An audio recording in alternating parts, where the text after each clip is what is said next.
Good afternoon, good evening, everyone. Depends where you are, and maybe good morning as well if you're in the United States or North America. This afternoon, it's our second masterclass in the auspicious of International Criminal Court Moot Court Chinese version 2001.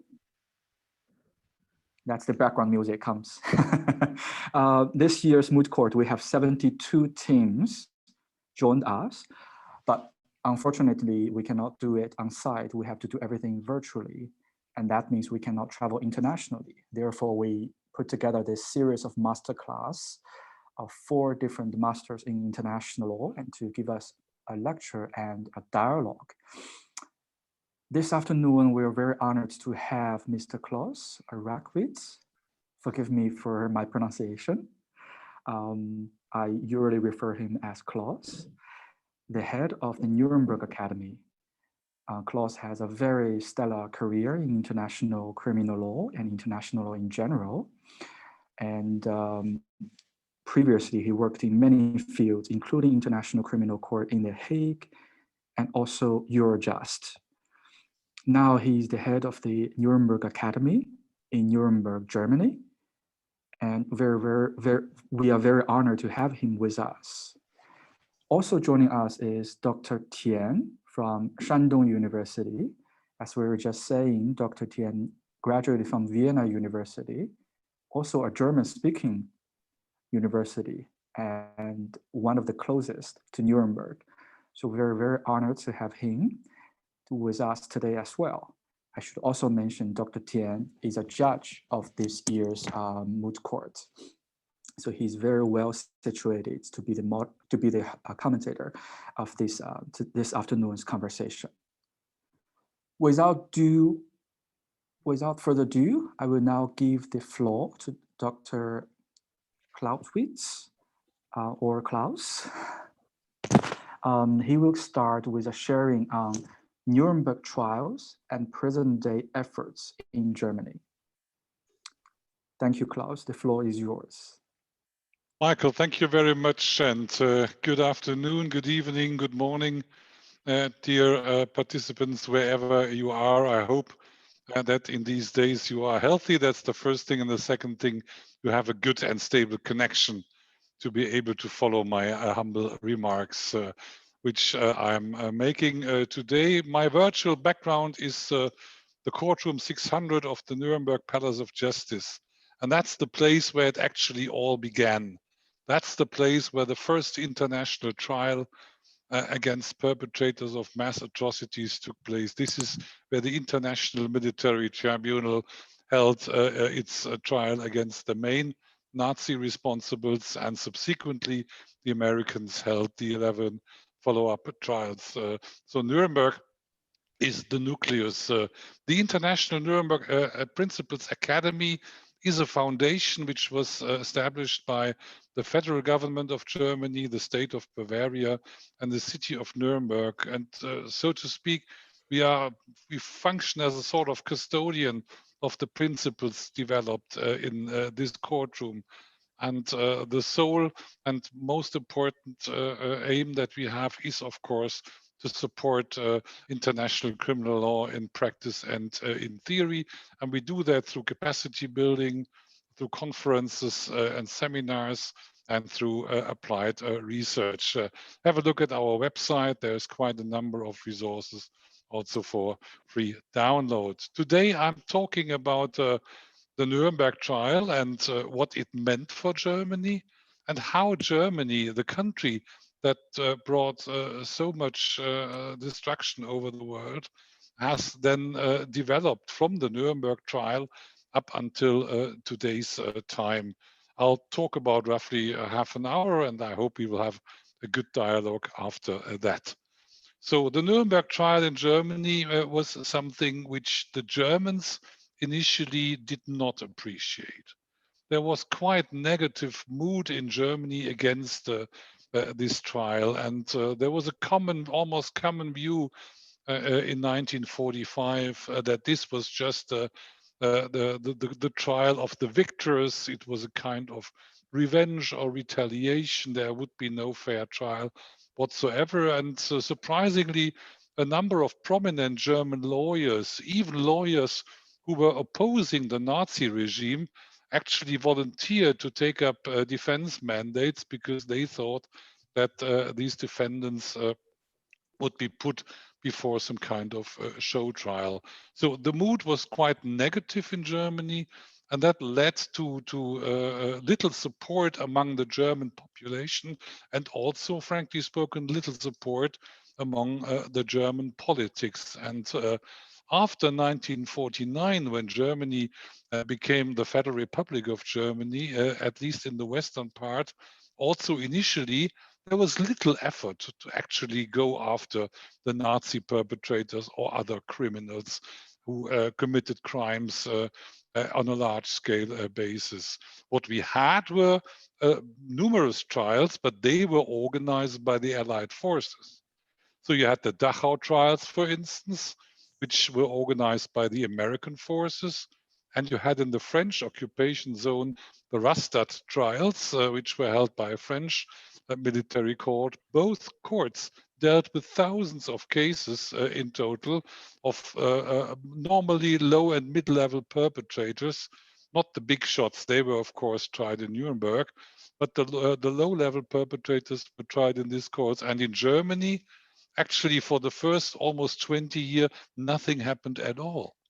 And the first trial that was actually remarkable in Germany started 1963 in Frankfurt and was organized by the Frankfurt Prosecutor General Fritz Bauer, who made it his task for the rest of his life to actually identify, investigate, and prosecute Nazi perpetrators. But he wasn't well received in that regard. And then again, we had quite a huge period of silence where not much happened up until the mid-70s, 1975. The second large Nazi trial started in Düsseldorf this time. It was the trial on the Majdanek concentration camp. And also that trial found a lot of resistance and negative publicity. And it is interesting to see that in this trial in Düsseldorf, we had 16 accused persons. One died during the trial because of age, but from the other 15, 8 were acquitted. And only 7 were convicted, and only one person was convicted to a major sentence of 12 years. And this, many people in Germany were actually of the view that the Germans should adjudicate these cases themselves. Again, were frustrated and said, what is all the worth of a 6-year-long trial if the outcome is so little? Our federal court in Germany, the Bundesgerichtshof, later made an interesting statement in the context of Germany's success, or better, not success, in going after responsible for Nazi and for war crimes. They bluntly stated the truth. It was a failure. And this, I think, is remarkable for a country that did not only host or did not only be the originator of all these atrocities, but also had, of course, many people and Germans themselves suffering in concentration camps and suffering from crimes. Even there was some resistance. So what made Germany change? Because the situation, I may anticipate that already now, has changed totally. But what caused this change in Germany? I think one of the main reasons is what happened in Germany after the wall fell and after Germany was unified or reunified in 1990. Because what we experienced there is suddenly, at much earlier than after the Nazi period, a kind of transitional justice and actually evaporated and was created, and trials were held from Germans over Germans who committed crimes against humanity and other crimes in the former eastern part of Germany.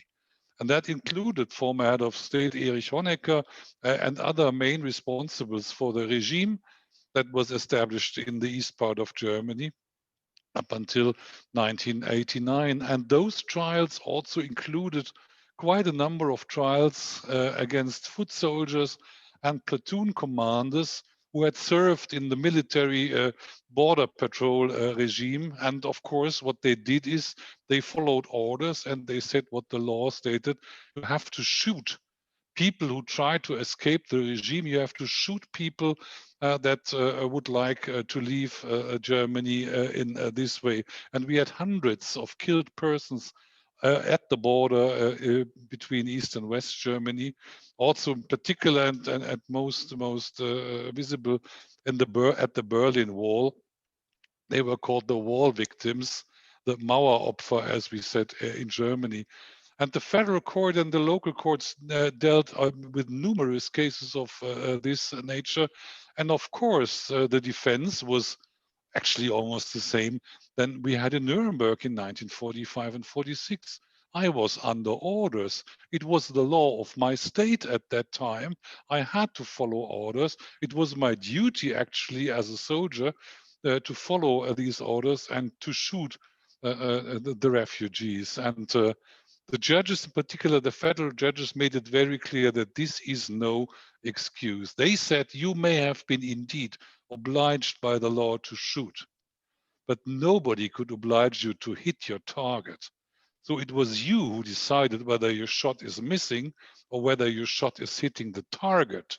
And if you deliberately shot and hit the refugee just because you would like to have been commended by your superior, to get a promotion, or to appear as a particularly good soldier, that is unexcusable, and you can't put your behavior under I was under orders, under duress and command responsibility and following orders. This is not an excuse. And this has actually led to a major change in Germany. And suddenly Germany, who was on the international diplomatic scene rather invisible when it came to discussions about international courts. The Germans did not oppose the Yugoslav tribunal or the Rwanda tribunal, but they were also not actively supporting it.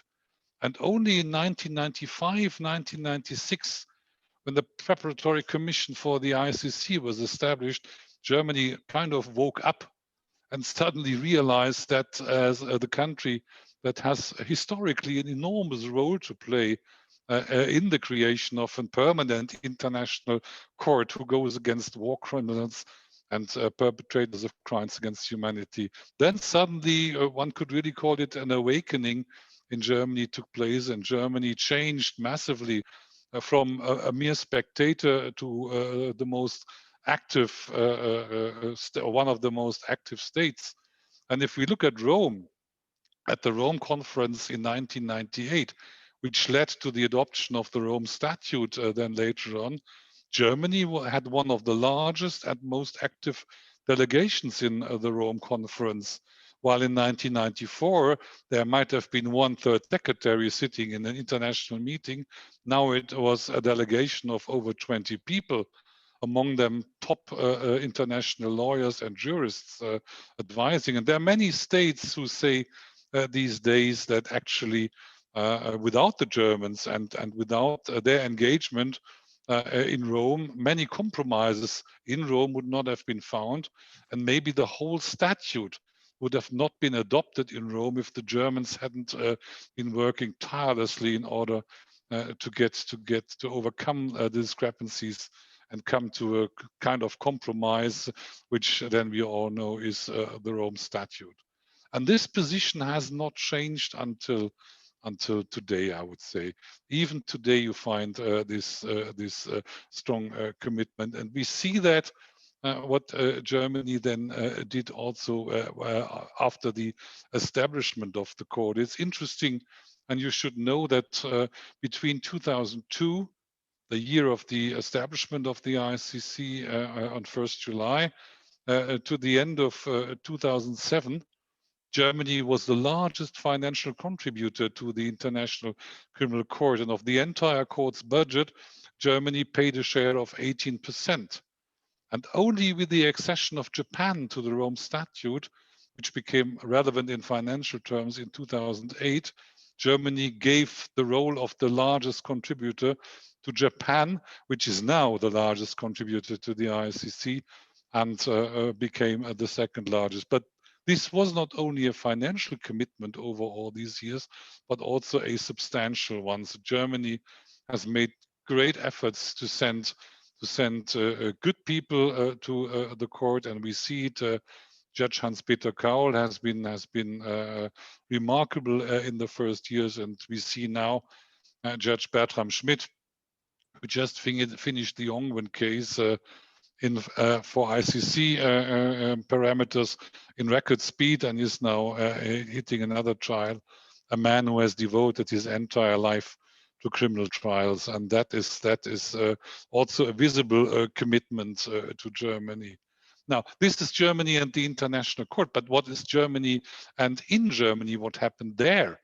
Well, as you know, the Rome Statute requires the state parties to implement the Rome Statute also in their domestic law. And Germany was one of the first countries who did that. And they implemented what is called the German Code Against International Criminal Law, the so-called Völkerstrafgesetzbuch, that's the German title, unspeakable, of course, for anyone who's not speaking German. So it's the international criminal code, one could simply say. And that implemented the crimes of the Rome Statute into domestic law.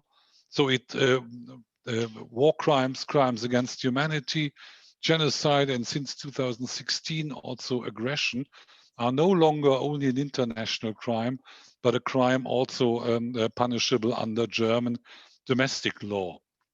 And it also overcame the principle of territoriality, which means that German prosecutors can now apply a universal jurisdiction, which means they can exercise jurisdictions over crimes not committed in Germany, where the perpetrators are not German nationals and also the victims are not German nationals.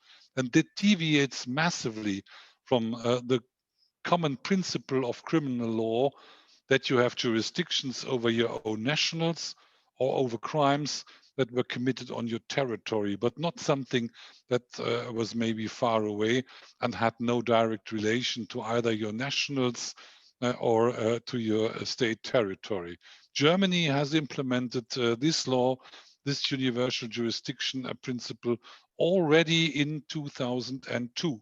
And it was one of the first states at all that did so. I think the Brits were faster, but many, many states up until now have not implemented the Rome Statute and the crimes into their domestic law. I think there are still some 40-something states that did not do that. Germany did that very early and very consequently. But what followed out of that is also interesting. There was a slow start. Between 2002 and I would say 2014, 15, only very, very few cases had actually been initiated by the Federal Prosecutor's Office, who is the office in charge for the entire territory of Germany. It was only 48 cases, investigations that they have started, and it lasted until 2014 that the first trial actually started in Stuttgart. And parallel to the Stuttgart trial, also trials started in Frankfurt and in Düsseldorf. And all three trials had actually their roots and the reasons in African conflicts. They were linked to the Rwanda trial, the Rwanda crimes, and also to crimes committed in Eastern Congo. The perpetrators who were brought to justice were actually people who lived for quite a while in Germany.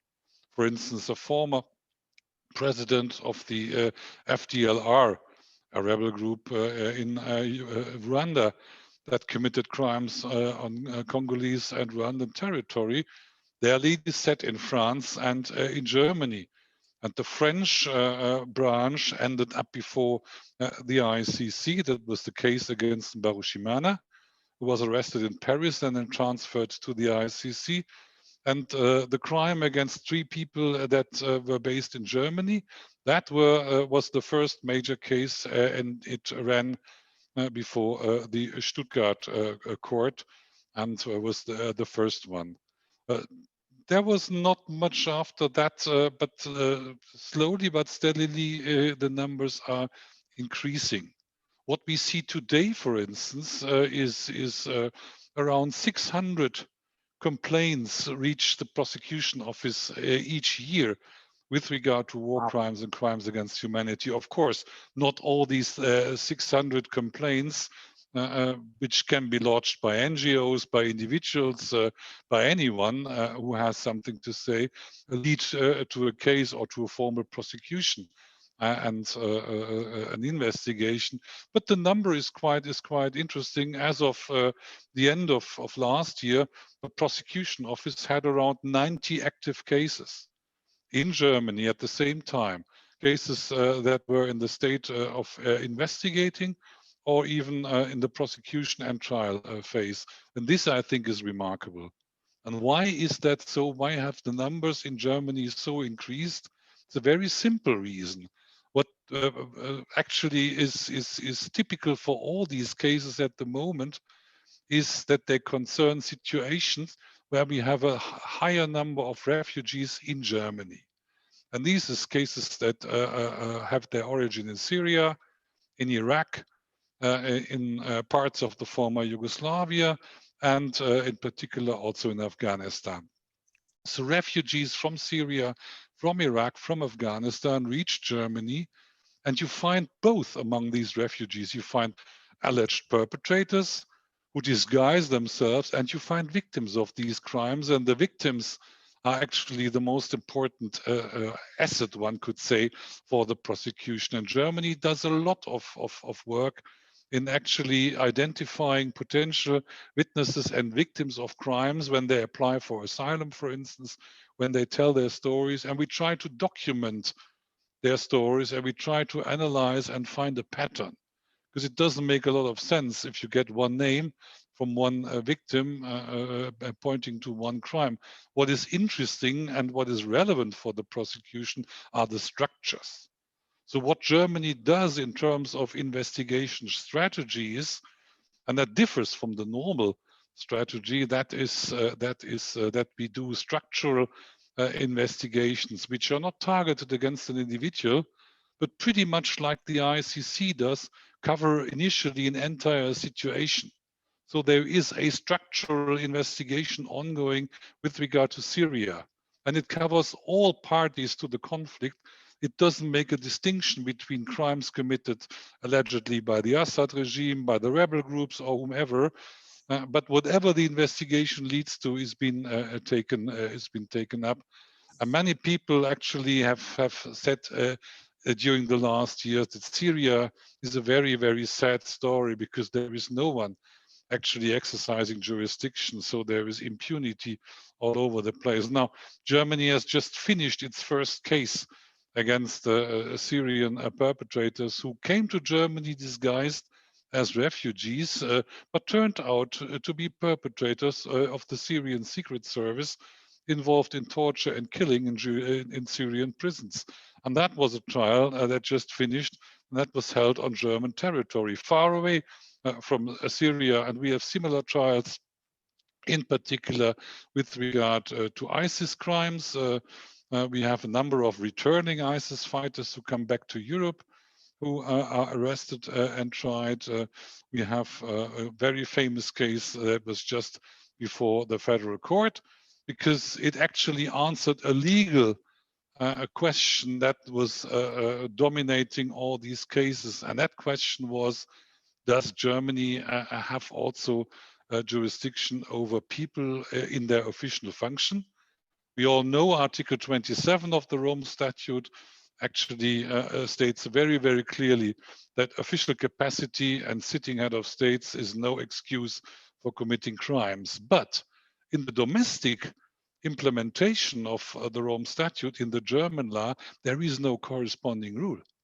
So the German law is silent on the question, what do I do with another official who acted in his official capacity while committing these crimes? Well, ordinary customary law and international relations states normally, well, these are inner matters of a state which should not be adjudicated by another state. And this is only overcome by Nuremberg Principle 3, which is the essence and the source of Article 27 of the Rome Statute. Now, the federal court in Germany in January, in a groundbreaking decision, made a ruling, and they said, well, this is now common international law. This is jus cogens. The fact that you act in an official capacity does not shield you from prosecution and investigation, neither internationally nor nationally. And the court says very, very clearly, there can be no doubt about that.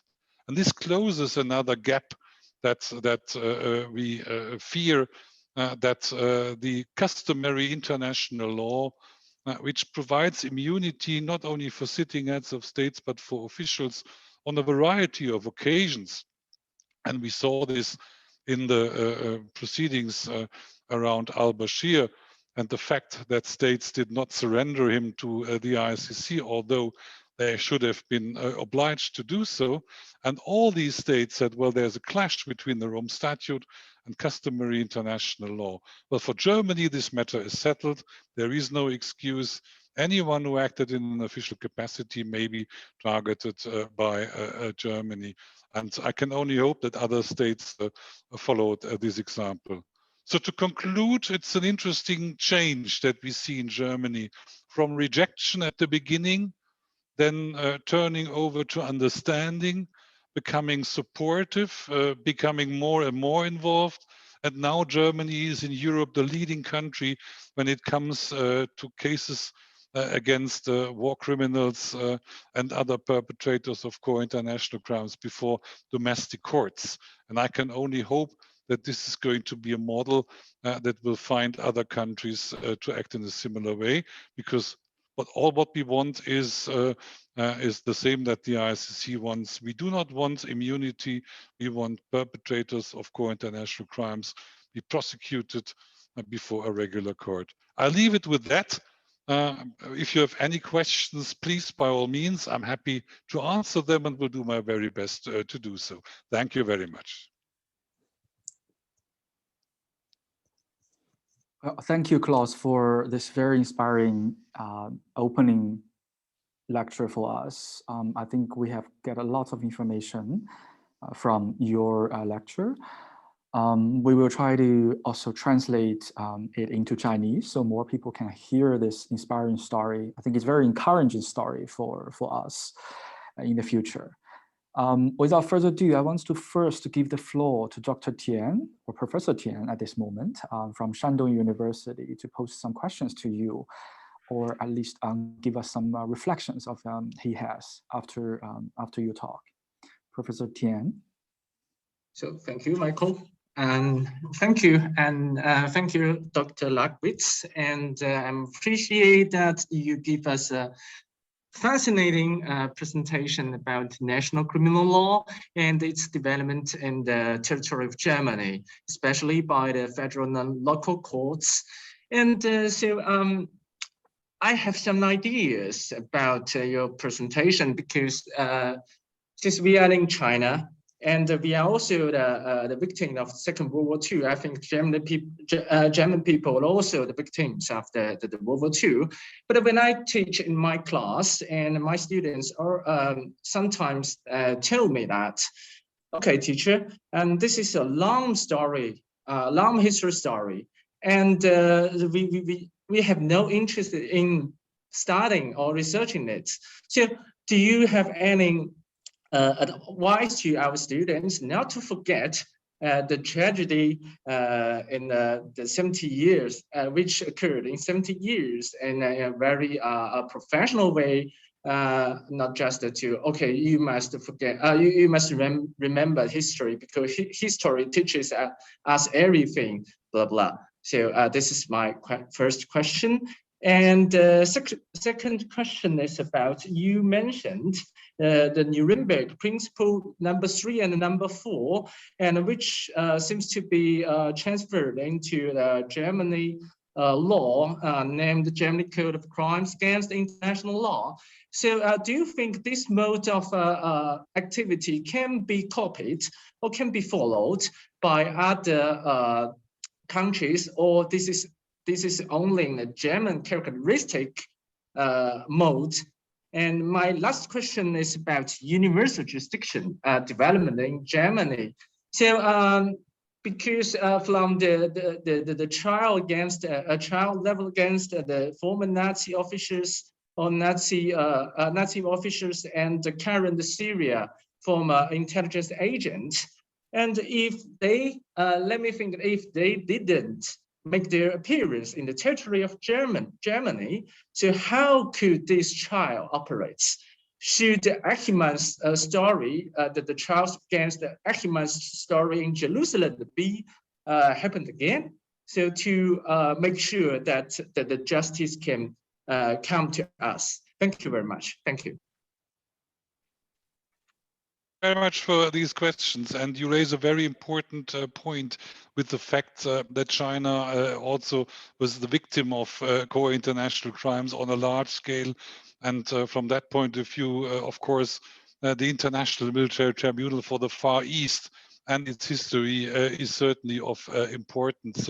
What I find remarkable in the Tokyo Tribunal's history is that it did not only have judges from the Allied forces, but also judges from the countries who suffered from Japanese occupation, who were victims of crimes committed by Japanese perpetrators. This is something that I think makes the Tokyo Tribunal very special. And if there is ever someone asking why should I look at to this is long history, well, actually it's the basis and the fundament for understanding why we should go for core international crimes regardless of countries and areas, because it is not a matter of victors. It's not only a matter of victims of crimes. It's a matter of everyone. Everyone should be concerned when we have large-scale international crimes. I can only invite all interested persons who are interested in the Tokyo Tribunal and its history. We just published an anthology about the Tokyo Tribunal, as far as I know, one of the most recent worldwide, which is for free download on our website. And it has a lot of different views from various sides on the Tokyo Tribunal. Now, second question was with regard to the Nuremberg Principle 3, and the question whether this could be a model also for other states. Yes. One thing I find remarkable, we do have a discourse in the world about international criminal law. We have a permanent international court, but we all know there are many important states not yet members of this court. But if you ask also representatives of these states whether they still agree to the Nuremberg principles, whether they still agree to the principle that war crimes and crimes against humanity should not go unpunished, but should be investigated and prosecuted, everyone agrees. There is no dispute about that, not worldwide.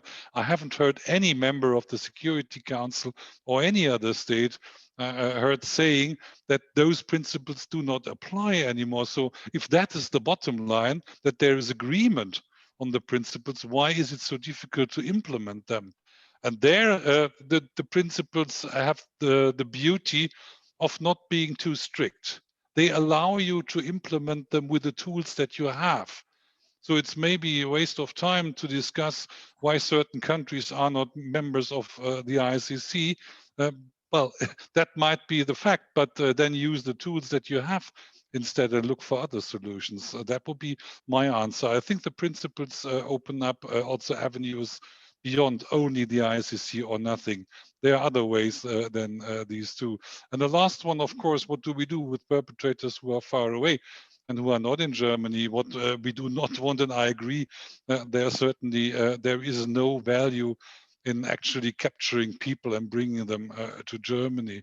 So when Luis Moreno Ocampo said that he would actually abduct an airplane in which criminals that would fly around the world was shocked, and right so. And I think he was misinterpreted. I don't think that he meant it the way it was later put in his mouth. Well, for Germany, this is very clear. There are no trials in absentia.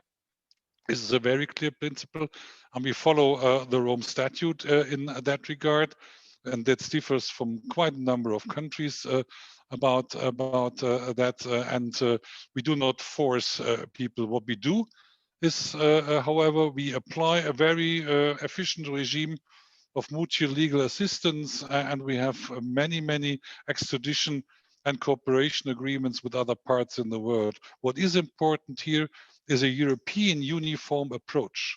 It must be the same in Sweden, in Germany, in the Czech Republic, and wherever. And this is why the European harmonization of criminal law plays an enormous role. And I'm very proud that Europol and Eurojust now have core international crimes in their direct mandate. I'll leave it with that. Hope I was able to answer all the questions. Thank you.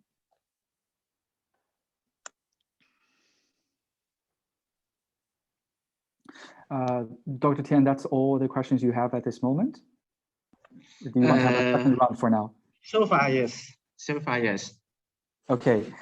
Before I open the floor to everyone else, and maybe Dr. Tian's further questions in the coming times, I want to pose a question to Klaus on a rather bigger picture we're having now in the world.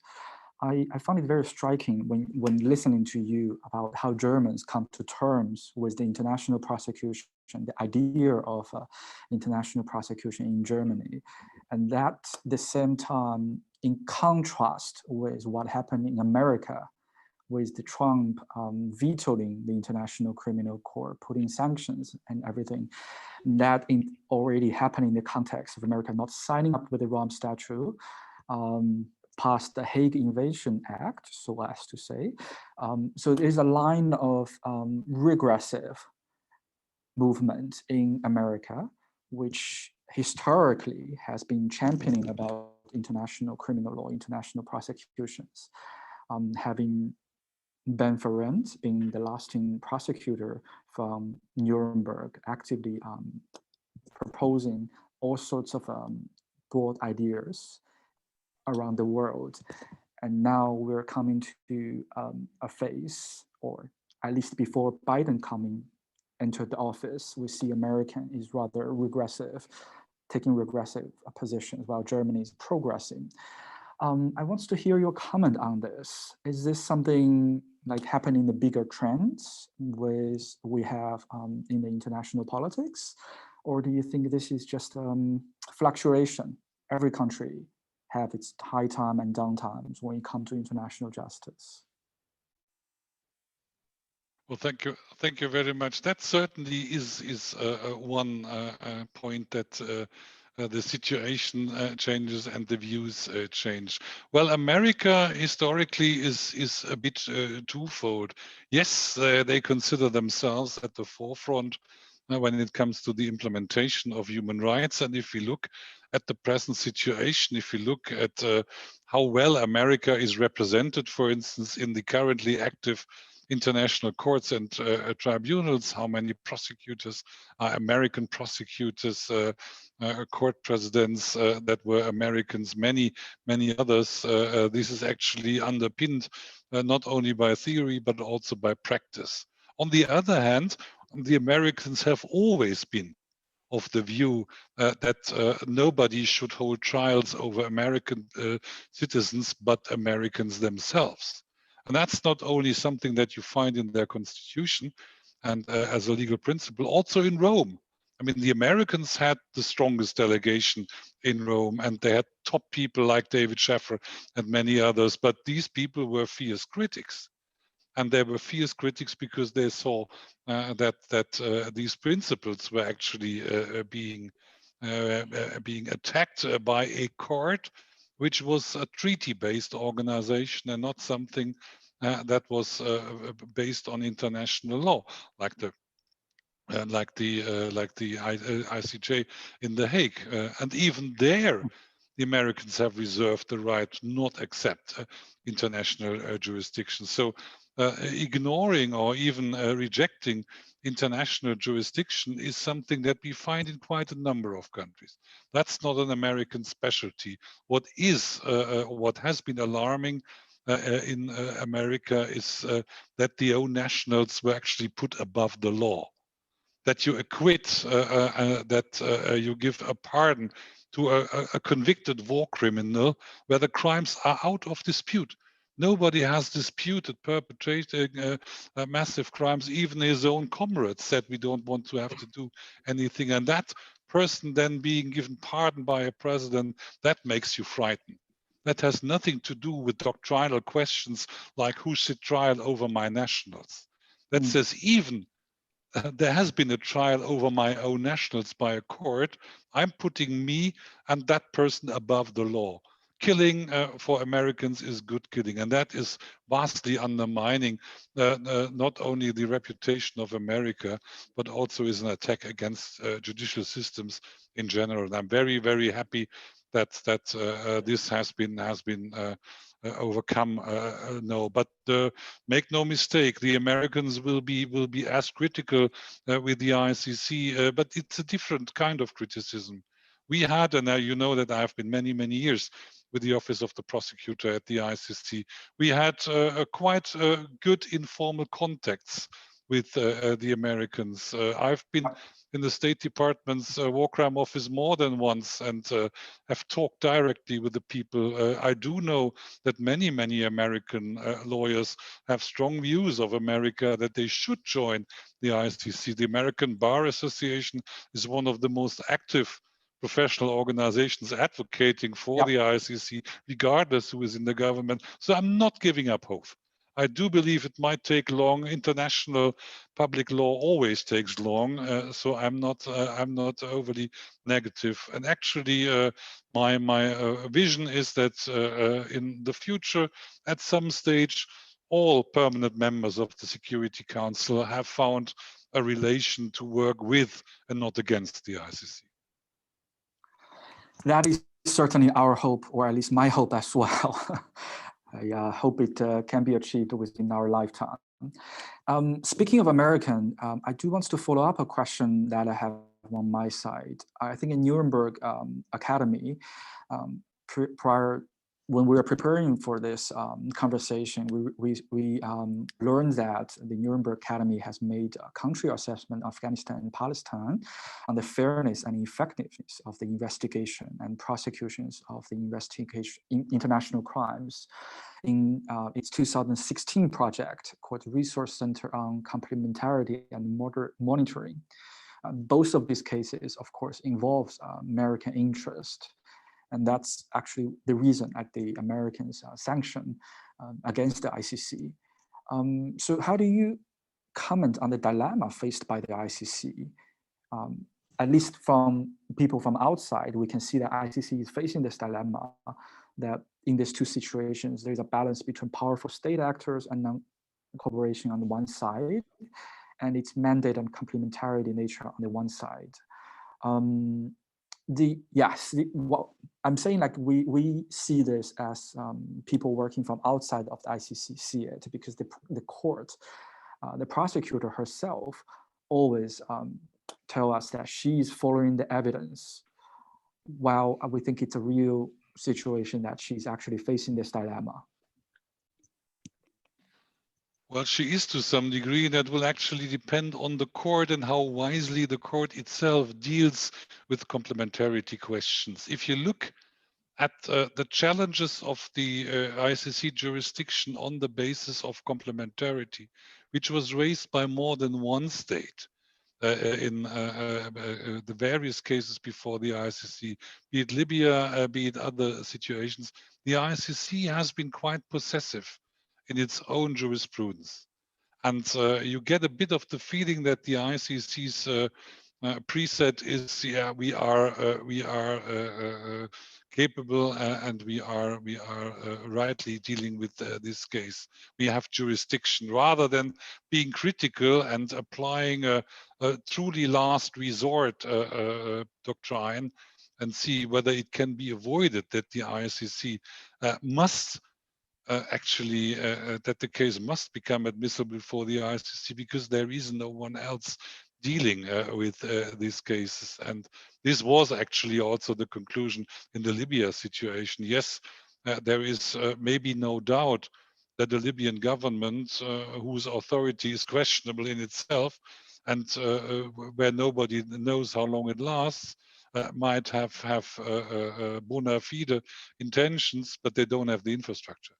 It's going to be impossible for them, even if they would be willing.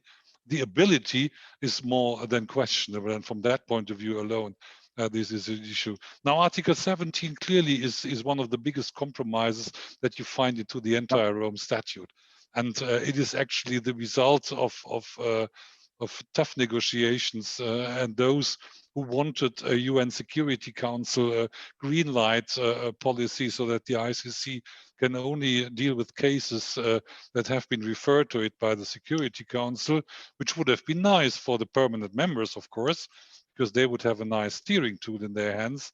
And Article 17 is clearly a compromise out of that.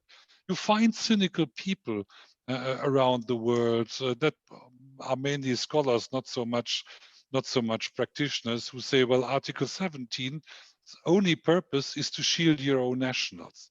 It's not the purpose of Article 17 to actually implement a true complementarity regime, but it's a tool that allows you to raise that point.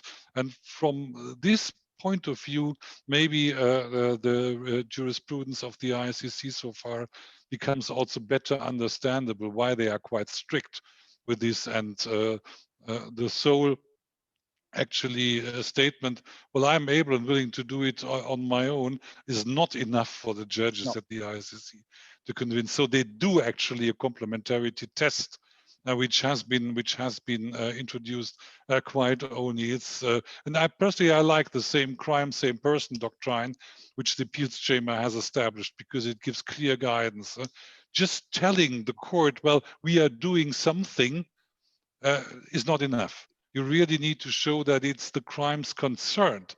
It's the crimes the prosecutor has selected, for what reasons ever. The crimes where, and there it comes to Fatou Bensouda's statement, I take it where the evidence leads me, and not where political considerations lead me into practice. If there is evidence, of course, the prosecutor will also assess complementarity in light of that evidence.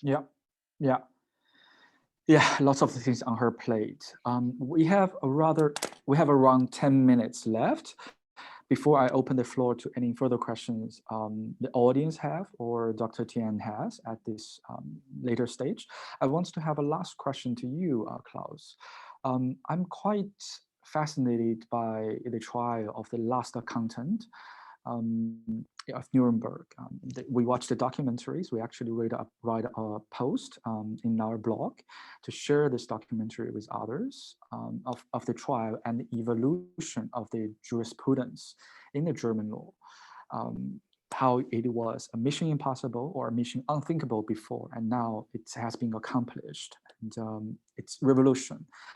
I want to ask the question is, we are all lawyers. We can see that how the law needs to be consistent, but we also are fascinated by, even though you have the best rule of law or legal principles in Germany, in a country like Germany, evolutions like this can happen. I want to hear a little bit of your comments on, was that the law has changed? Or do you think it's the public opinion has changed? Or do you think that's the understanding of the law has changed? There are various ways to look into this. I'm posing this question because after my discussions with a few legal colleagues here in China, we have different conclusions on this. So I want to hear your comments on this. Well, it's certainly a mix of all three elements that you have mentioned. what is typical for German law is that the Germans try to put all their legislation on a solid doctrinal ground. And that is something that, for instance, really labels German civil law as one of the best in the world. And I'm not saying that because I'm a German, but I know how many countries have actually copied that law. And why is that so?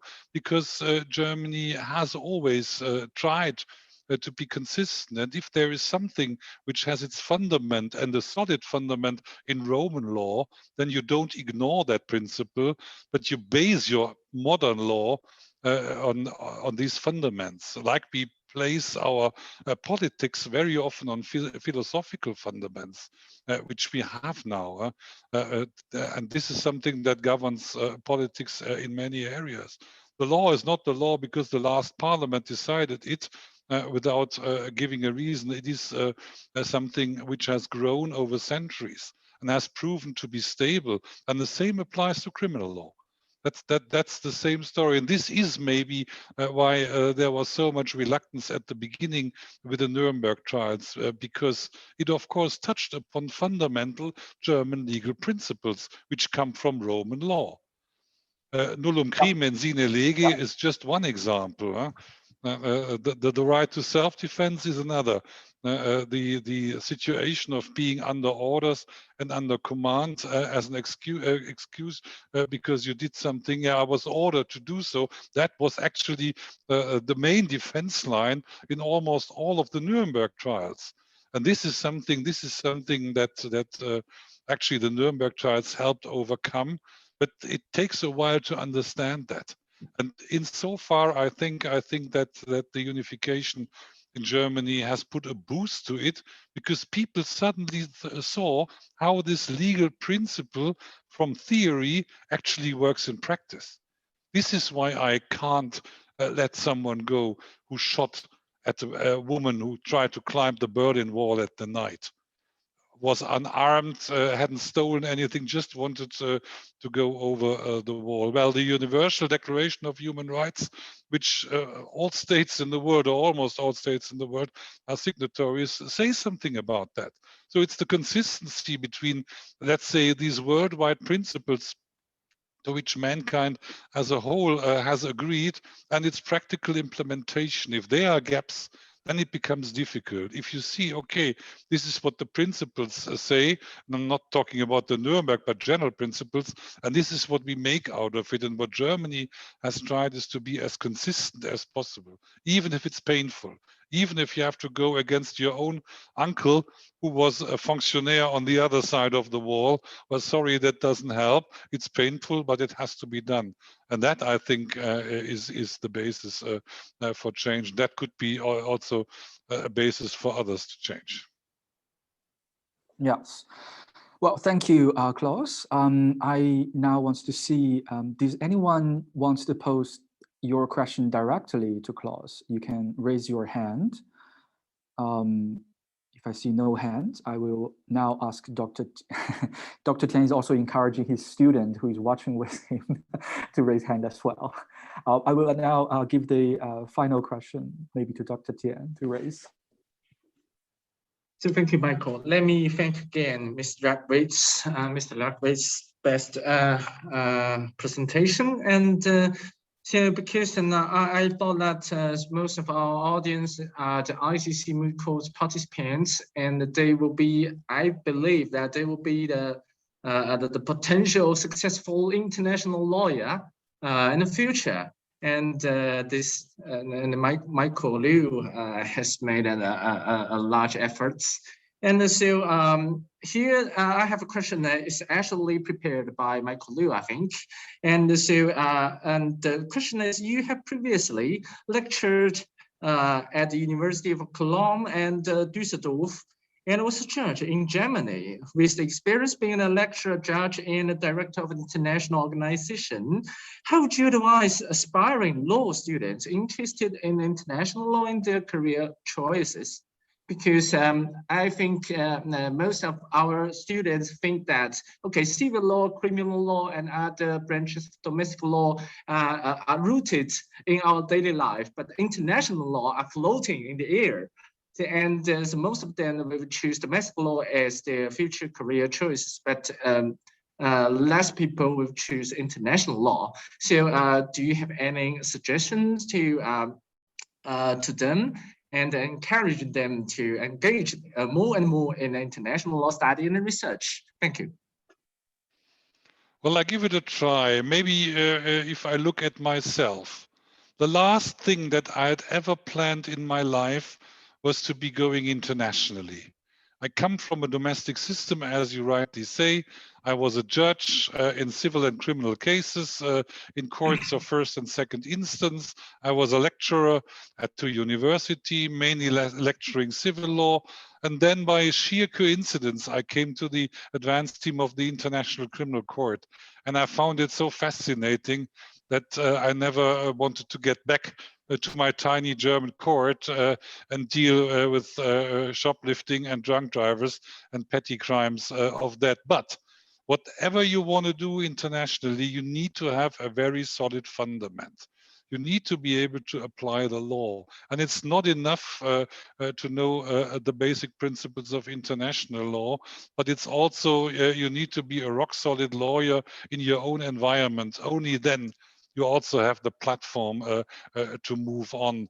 If you know your own criminal justice system by heart, it will be much easier to understand other systems, which might be different in the context. For me, what I found an enormous change was the switch from a more civil law-based trial proceedings into the heavily common law-oriented trial proceedings before the international courts. So make up your mind early, start that comparison early enough, and you feel better prepared. What is, of course, very important, and you all do that already, is being able to speak in international languages. That's something that I also learned very painful at my international beginnings, that I should have paid more attention. But the most important thing in that regard is persistence. If you want it, go for it. If it doesn't work in the first year, don't worry. It might work in the second, the third, or the fourth year. You never know what's going to come. The important thing is that you pursue it further. As Bertram Schmidt has said at the end of one of the Academy's Moot courts, he says, the Moot court for him is the future, because it is the unique opportunity for young lawyers of all kinds of judicial cultures to come together and to talk and to compete against each other. That's what you will do in the Moot court, in the upcoming Moot court. It is something that might be far away at the moment, but please don't give up. What is essential is your solid legal fundament in whatever legal culture you come from. Thank you very much. Thank you. Well, thank you, Klaus, and thank you, Dr. Tian. With that, I will conclude today's masterclass lecture series with Klaus and Dr. Tian. And thank you very much for joining us today. Well, if we can now say goodbye to Klaus. It was a pleasure to be with you. I really enjoyed that conversation, and I keep my fingers crossed for the teams competing. May the best team win. I hope you're going to enjoy it.